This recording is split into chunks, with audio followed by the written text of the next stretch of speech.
Everyone in town called my teacher a criminal and a predator, but he was the only person who ever tried to save me. That's how my senior year started. With a man everyone said I should fear, standing at the front of my history class, while parents whispered about his mugshot on Facebook. His name was Mr. Daniels, a thin man in his early 40s with wireframe glasses and a permanent tired look in his eyes.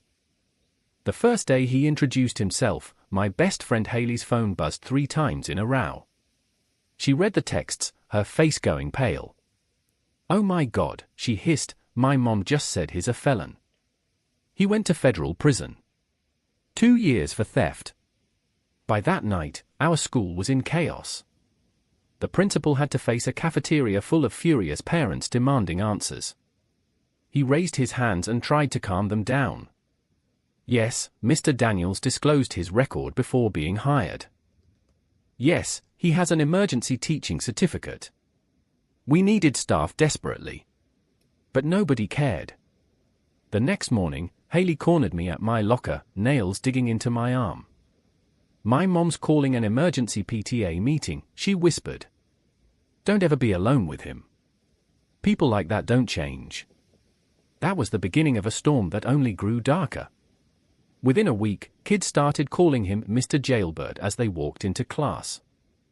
One kid asked loudly if he could teach them how to pick locks.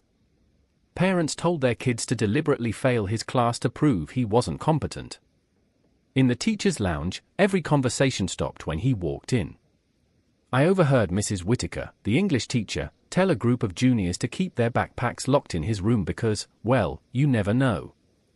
He was banned from all field trips, for insurance reasons.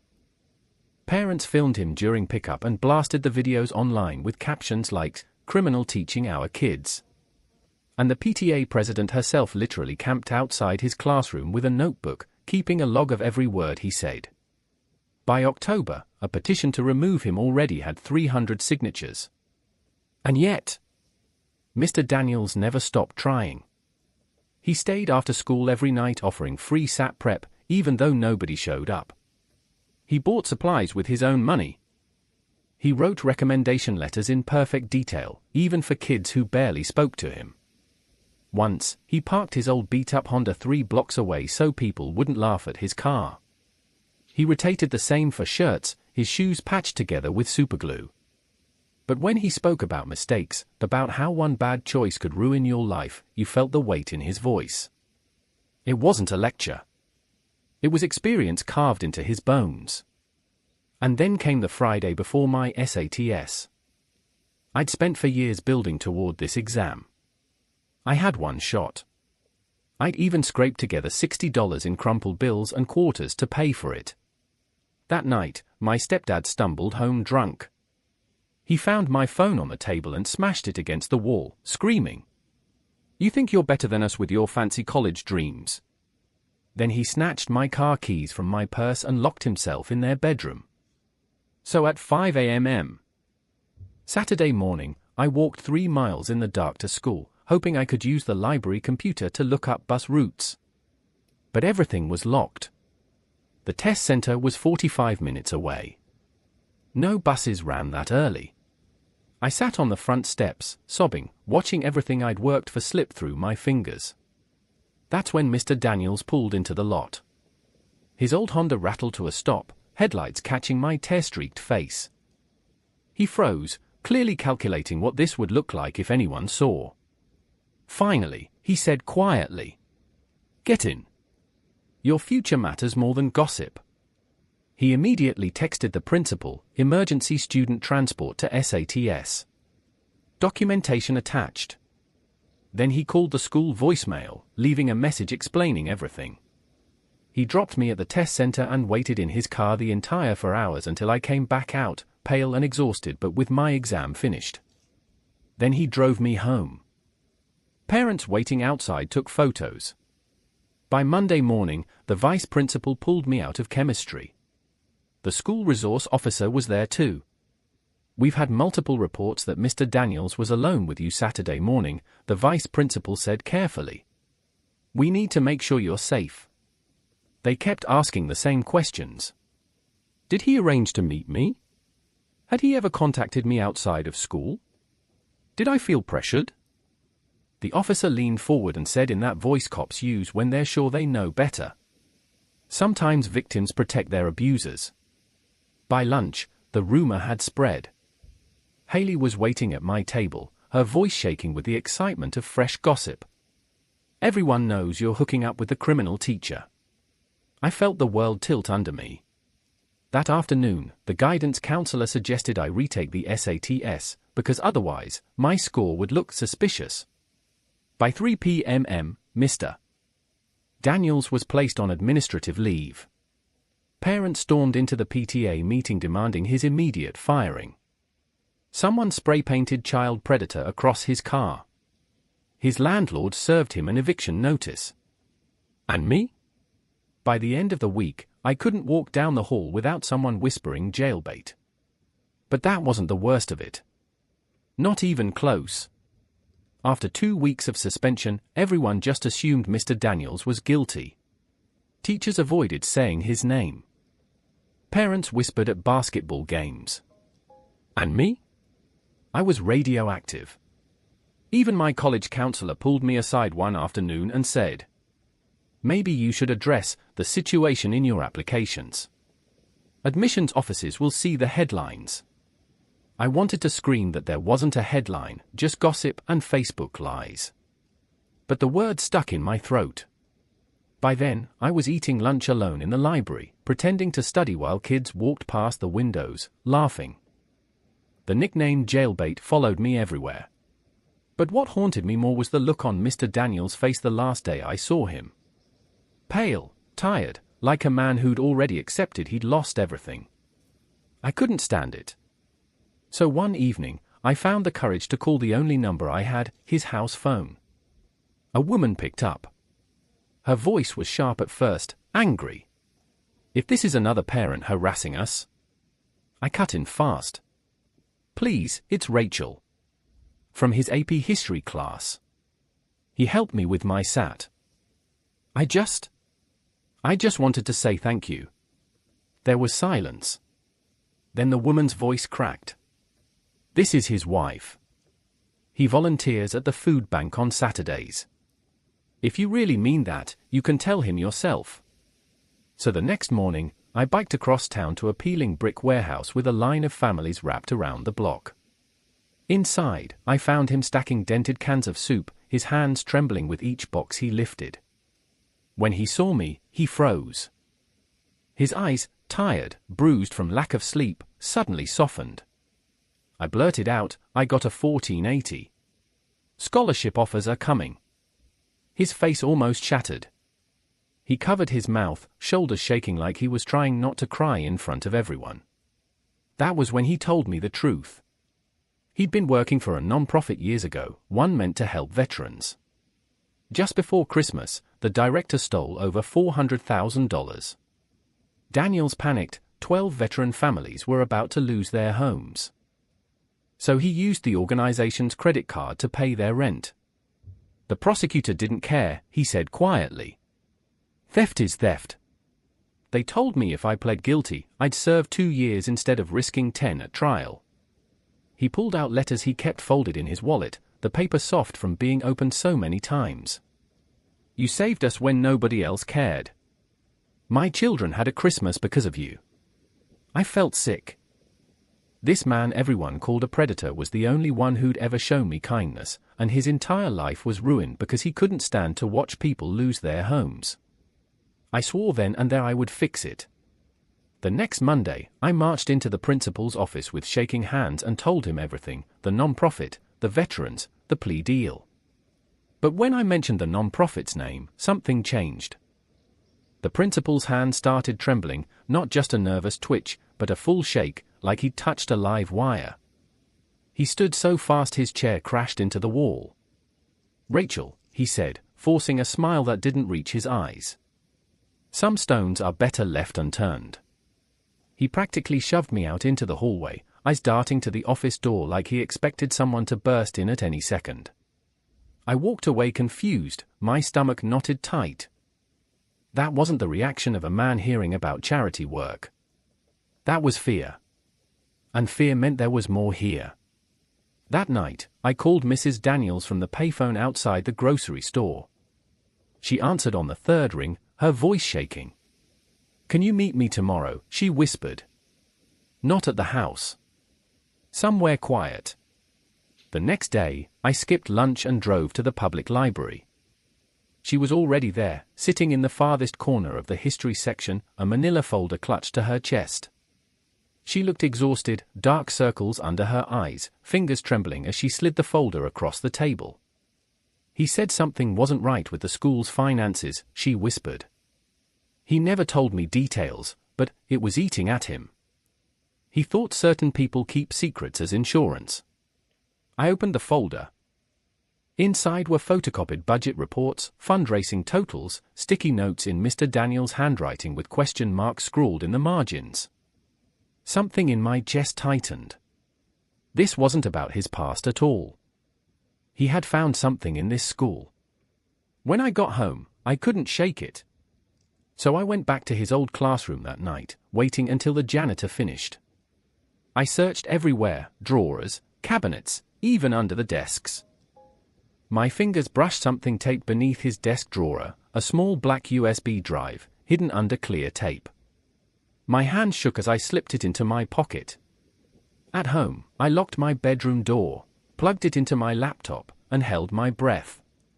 File after file filled the screen. Spreadsheets of financial records. School fundraising accounts that didn't match deposits. Bake sales, car washes, charity auctions, all showing money missing. Not a little. Not once. Tens of thousands. Someone had been stealing from the school. I sat back in my chair, my heart hammering so hard I thought it would crack my ribs. Mr. Daniels hadn't been a criminal. He'd been about to expose one. And someone made sure he'd never get the chance. But that wasn't the worst of it. Not even close. The files on that USB wouldn't leave my head. $200 missing here. $600 missing there. On their own, maybe mistakes. But together? Over $50,000 gone in 2 years. And the sticky notes in Mr. Daniels' handwriting, circles, question marks, little arrows connecting numbers, proved he'd noticed too. He wasn't just some ex-con trying to start over. He'd been sitting on proof that somebody in our school was stealing.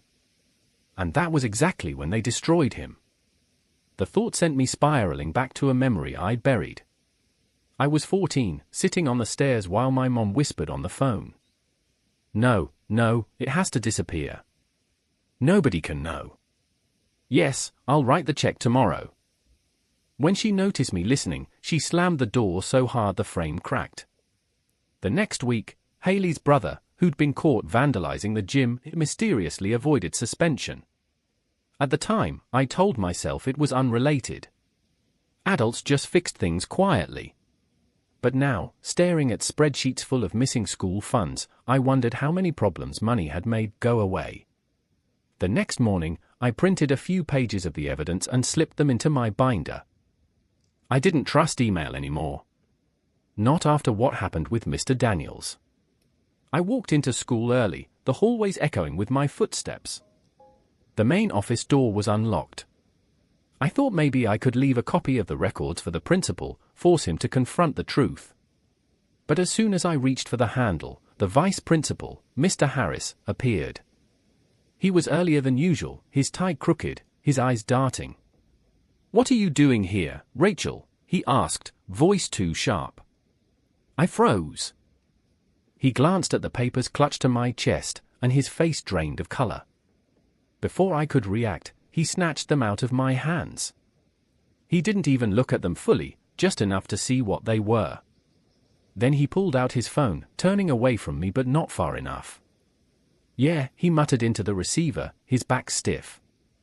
"We've got a problem. The teacher kept records."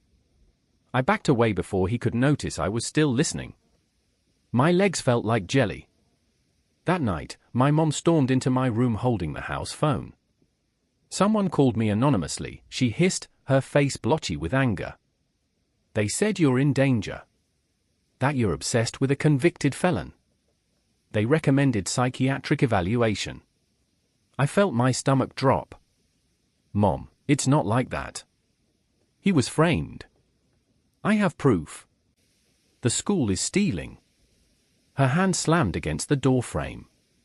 Enough. You're done with this nonsense, Rachel. Do you hear me? Done. If I get one more call, I'll sign the papers myself. You'll be locked in a ward before you destroy this family's name. Her voice cracked, but her eyes were cold. She wasn't trying to protect me. She was terrified of the school's shadow whisperers, whoever they were. They'd gotten to her too. That night, I hid under my blanket and scrolled through social media on the cracked screen of my backup phone. Haley was posting non-stop about upcoming school events. One photo from last year's fundraiser stopped me cold, her mom, smiling at the collection table with stacks of envelopes. The caption bragged about her role as PTA treasurer. The same woman who had access to every dollar raised. Suddenly, so many things clicked. The smear campaign against Mr. Daniels. The non-stop gossip. The threats against me. They weren't random. They weren't protective. They were calculated. Because if a convicted felon teacher and a teenage girl started connecting dots, the whole house of cards would fall. The next day, I tried again with the principal. I laid out the numbers. The mismatched deposits. The missing thousands. He wouldn't even look at them. Rachel, he said sharply, these are private files. This borders on harassment. If you continue spreading baseless financial accusations, you will be suspended. But his voice betrayed him. It shook. And his eyes flicked to the window like someone might be watching. Walking home in the cold that night, I realized the truth. Mr. Daniels wasn't hired despite his record. He was hired because of it. Someone knew he'd stumble across the theft. And they knew if he spoke up, nobody would ever believe a felon. He wasn't a mistake. He was the perfect fall guy. As I reached my driveway, my phone buzzed. Unknown number. One message. It listed every single one of my stepdad's DUI arrests, dates I thought were sealed. Then it listed my mom's prescription history, painkillers she refilled too many times after surgery. The message ended with, "Keep digging and everyone will know." My fingers went numb. They didn't just want Mr. Daniels silenced. They wanted me erased too. And deep down, I knew the next move was coming. But that wasn't the worst of it. Not even close. The anonymous text haunted me all night. I barely slept, just lay in the dark listening to the house creak, convinced someone was outside. By morning, I'd made up my mind. If they wanted me silent, I'd be louder. I tracked down the former school accountant, Ms. Kendall, who had quit abruptly last year. She worked at a tiny office across town, barely more than a converted house with a faded sign out front. When I walked in, she went pale. "I can't talk to you," she whispered, already reaching for her purse. "Please," I begged. "I know about the missing money. I know what they're doing." She froze. Then, in a voice so soft I barely caught it, "Some people have long memories and expensive lawyers." Then she bolted for her car, leaving me standing in the lobby. But I wasn't giving up. That Saturday, I found her again, this time in a corner booth at a nearly empty coffee shop. She looked exhausted, dark shadows under her eyes. After a long silence, she slid a flash drive across the table. "I kept copies," she whispered. "Vendor invoices that don't exist. Inflated supply costs. Fake services." I opened the files that night on my laptop. The total made me sick. Over $200,000 stolen. Money meant for new computers, sports equipment, music programs, gone. Everything clicked. Mr. Daniels had discovered the embezzlement. They destroyed him to cover it up. And now they were coming for me. 2 days later, the PTA president filed a police report claiming I was stalking her family. An officer showed up at my door with a restraining order. He looked almost embarrassed as he handed it over. "Sorry, kid. Seen this kind of thing before. Usually means someone's getting too close to something they shouldn't." That piece of paper meant I couldn't even walk past her house without risking arrest. The very next morning, my mom received an official-looking letter from the district mental health coordinator. It said there were concerns about my obsessive behavior patterns. They scheduled a psychiatric evaluation for Friday. It was the same playbook they'd used on Mr. Daniels. Destroy credibility first. Then destroy the person. I spent the week piecing the financial evidence into a timeline, my desk littered with papers, my hands shaking so badly I could barely hold a pen. That Wednesday, a surprising ally approached me. Officer Martinez, the school resource officer. He caught me after the final bell, not in uniform, just standing by my car in the lot. He kept his voice low. "Proper channels exist for reporting financial crimes. Preserve your evidence. Document everything. Don't give them excuses to discredit you." His careful words said what he couldn't outright. He knew something was rotten. That night, my email got hacked. Half my saved documents disappeared. But I'd been expecting it. I had backups on 3 different flash drives hidden in places nobody would find. Still, the violation burned. Whoever they were inside my life. Thursday morning, Mr. Harris called me into his office. He leaned across his desk, his fingers drumming nervously. "Rachel, these accusations are harming the school. You need to stop before you hurt yourself." I stayed silent, gripping the strap of my backpack. And then he slipped up. He mentioned Mr. Daniels' connection to the veteran nonprofit. But I'd never brought it up. He already knew. They'd chosen him on purpose. His past made him the perfect scapegoat. That lunch, another unlikely voice found me, Benji, the maintenance worker. He ambled over while pretending to empty trash. His voice was a low mutter. "I've seen them. Late nights in the office. Counting cash that never made it to the bank. My keycard logs prove I was here." Then he wheeled the trash away, leaving me frozen. That evening, Mom cornered me in the kitchen, waving the psychiatric evaluation letter. "This is your last chance, Rachel. You stop this investigation, or I'll drag you to that office myself." Her fear had turned into rage, but I knew it wasn't really her talking. It was them. Friday came too fast. The evaluation office was cold and sterile. The psychologist asked questions designed to trap me. "Why are you so obsessed with this teacher? Do you often feel persecuted? Do you believe people are conspiring against you?" Each one felt like a knife disguised as a question. I answered carefully, sticking to facts, not emotions. When she pressed harder, I forced a calm smile. "I'm not obsessed. I'm concerned about missing money. That's it." It felt like a chess game. If I faltered once, they'd lock me away just like they tried to do with him. That night, Mrs. Daniels called. Her voice cracked. "They've started sending us death threats. He doesn't sleep. Please, Rachel, be careful. These people aren't afraid of ruining lives." On Monday, Benji slipped me a folded sheet of paper. Inside were printed logs, key card scans proving that the PTA president and Mr. Harris had been in the office late at night when they were supposed to be at district meetings.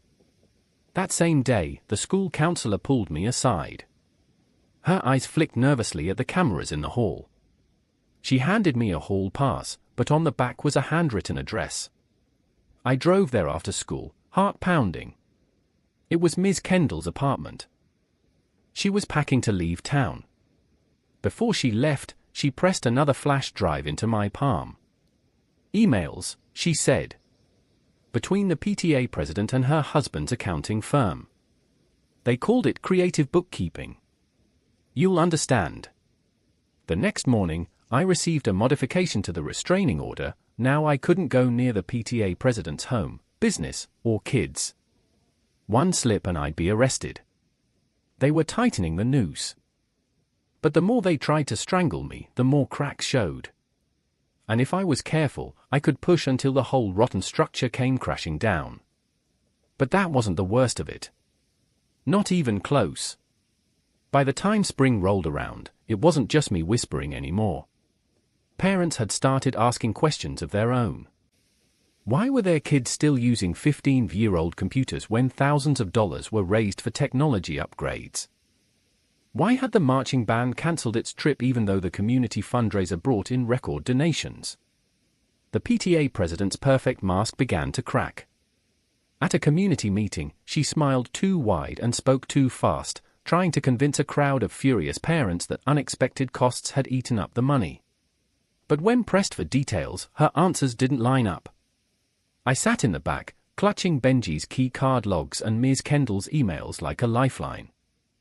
2 days later, Officer Martinez pulled me aside outside the school.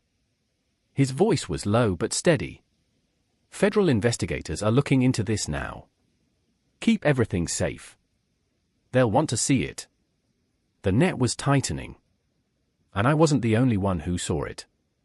The vice principal, Mr. Harris, found me after school that Friday. His suit jacket hung loose, sweat stains dark under his arms. "Rachel," he said in a shaky voice, "if you let this go, I'll write you the best college recommendation you've ever seen. I can make sure your applications shine." I stared at him, silent. His face twisted. "The superintendent is asking questions. If this comes out, we're all finished. Don't make me your enemy." I walked away. My hands were trembling, but my resolve was solid. The following week, it all collapsed. Federal agents arrived at the district office with boxes and scanners. They started pulling files, copying hard drives, demanding receipts. The PTA president went pale as paper when she saw them. By lunch, half the school knew something was happening. By dinner, local news vans were parked outside the building. And that night, my phone buzzed with a text from an unknown number. "Hope you like ruining your community. When your mother's prescription history leaks tomorrow, remember it's your fault." For the first time, I didn't panic. I smiled. Because if they were threatening me that directly, it meant they were desperate. The next morning, the PTA president lost it in public. She stormed into the school office, screaming at staff, accusing other parents of betraying her. Someone recorded it on their phone. By afternoon, the video was everywhere. Her polished reputation was gone in 24 hours. But the real bombshell dropped when Mr. Harris cracked. Faced with federal charges, he cut a deal. He admitted everything: the phantom vendors, the inflated invoices, the cash skimmed off fundraisers. He even revealed the detail that made me sick: they had specifically approved Mr. Daniels' hiring because of his record. If he stumbled across their theft, his past would make him the perfect scapegoat. That's exactly what they did. The trial was brutal. I took the stand first, my heart pounding as I swore to tell the truth. The defense attorney tried to paint me as a delusional teenager manipulated by a disgraced teacher.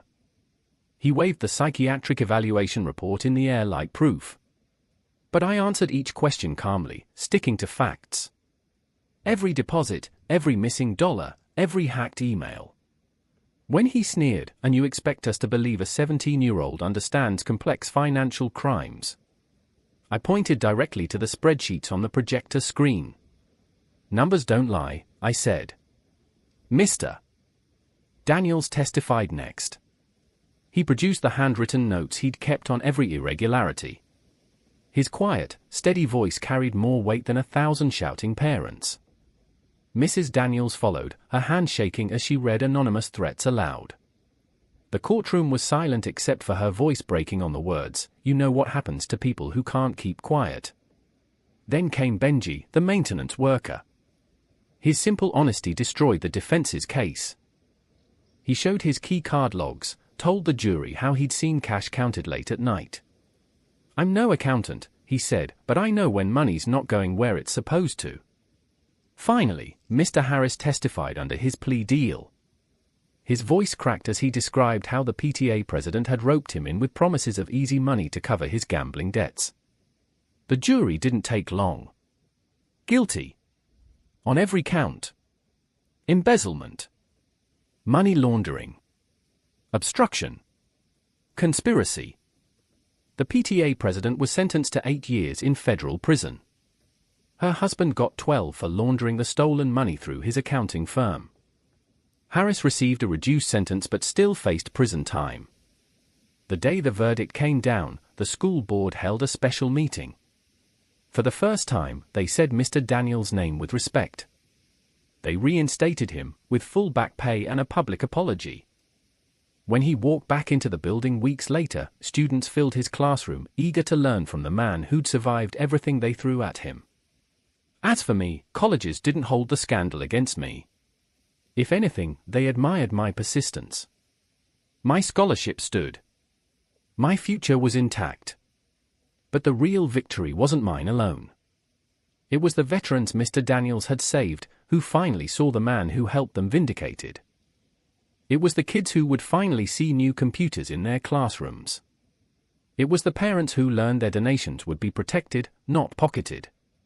The community was scarred, yes, but stronger. One night, a few weeks before graduation, Mr. Daniels stopped by my house. He handed me a letter of recommendation in a plain envelope. We sat on the porch in silence for a while, the crickets loud in the dark. Finally, he said quietly, "Sometimes the only way to change a system is to refuse to be silent." He stood, gave me a small nod, and walked into the night. I watched his taillights disappear, clutching the envelope to my chest. For the first time all year, I let myself breathe. But the scars of what they tried to do, the threats, the lies, the names, will always be there. And maybe that's the point. A reminder. Because the truth is simple. Ordinary people with the courage to document, persist, and speak out can topple corruption. Even if it tries to destroy them first.